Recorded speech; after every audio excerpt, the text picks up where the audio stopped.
Antilia case में Maharashtra police के मुअत्तल असिस्टेंट पुलिस इंस्पेक्टर सचिन वाजे की गिरफ्तारी के बाद राज की चारदीवारी में कैद यह पूरा मामला अब सियासी भी होता जा रहा है और इस पूरी साजिश का राज खोलने के साथ साथ अब सवाल यह भी पूछा जा रहा है कि इस पूरी साजिश का मास्टरमाइंड कौन है।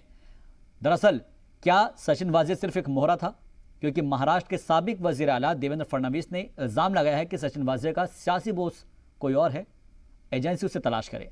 वहीं संजय राउत ने बीजेपी लीडर पर पलटवार करते हुए उनको सबूत के साथ नाम बताने का भी चैलेंज रख दिया।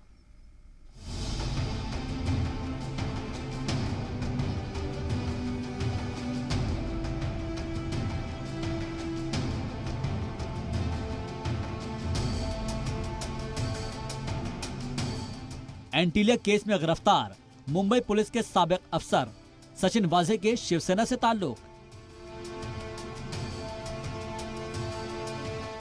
उद्धव सरकार में सचिन वाजे को मुंबई पुलिस में दोबारा वापसी। ये कुछ ऐसे मामले हैं जिन्होंने बीजेपी को सरकार पर निशाना साधने का मौका दे दिया। अब बीजेपी शिवसेना पर हमलावर हैं।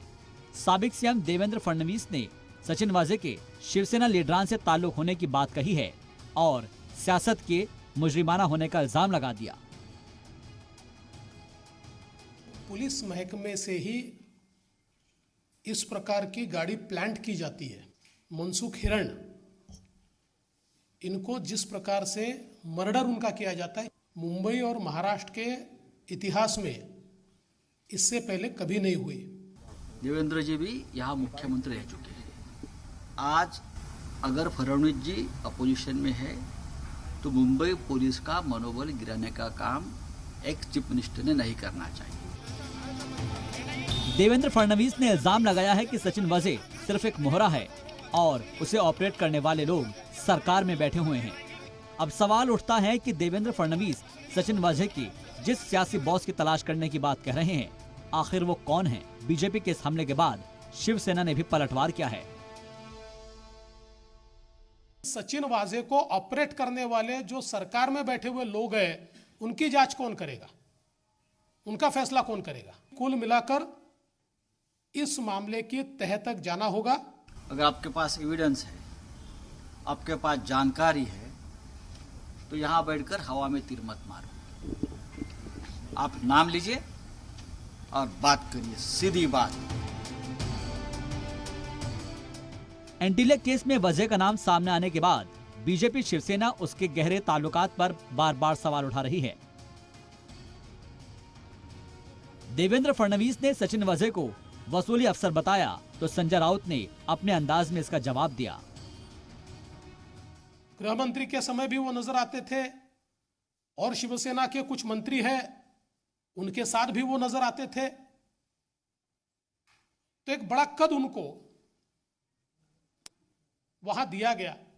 सगळ्यांचे हवा में सब नंगे होते हैं। देवेंद्र फडणवीस ने इस पूरे मामले की अहम कड़ी मनसुख हिरेन के कत्ल का भी इल्जाम लगाया। यहाँ पर आपके लिए ये जानना भी जरूरी है कि मुकेश अंबानी के घर एंटीलिया के नजदीक धमाकाखेज अशिया से लदी एसयूवी रखने के मामले की जांच एनआईए कर रही है, जबकि मनसुख की मौत के मामले की जांच मुंबई पुलिस कर रही है। अब देवेंद्र फडणवीस ने ये जांच भी एनआईए को सौंपने की मांग की है। मारने के बाद उनकी लाश खाड़ी में फेंकी गई और इसमें सबसे महत्वपूर्ण बात यह है, हाई टाइड में उसको फेंकने की कोशिश हुई। अगर यह लाश हाई टाइड में फेंकी जाती तो ये वापस ही नहीं आती। सवाल शिवसेना की सरकार बनने के बाद वाजे को दोबारा मुंबई पुलिस में लाने पर भी उठ रहे हैं, लेकिन संजय राउत ने इस सवाल के जवाब में गुजरात और मध्य प्रदेश के एग्जाम्पल दे दिए। कोरोना का बहाना बनाकर एक कमेटी तैयार हुई, रिव्यू कमेटी, और रिव्यू कमेटी ने बड़ा सिंपल सा उसमें लिख दिया कि चूंकि कोरोना में हमको अधिकारियों की आवश्यकता है, इसलिए हम सचिन वाजे को वापस लेते हैं। इस प्रकार की बहाली गुजरात में नहीं हुई क्या? गोधरा कांड में या दंगों में ऐसे बहुत से लोग फंस गए थे, चार्जशीटेड हुए थे, उनको भी नौकरी में लिया है, मध्य प्रदेश में लिया है। फिलहाल मामले की जांच एनआईए के पास है। मुंबई पुलिस की साख पर बट्टा लगा तो सरकार ने मुंबई के पुलिस कमिश्नर परमबीर सिंह का तबादला कर दिया। उनकी जगह अब हेमंत नगराले नए पुलिस कमिश्नर बनाए गए हैं। उद्धव ठाकरे सरकार ने कोई भी तबादला किसी के दबाव में नहीं किया है। ये हमारी नैतिक जिम्मेदारी है।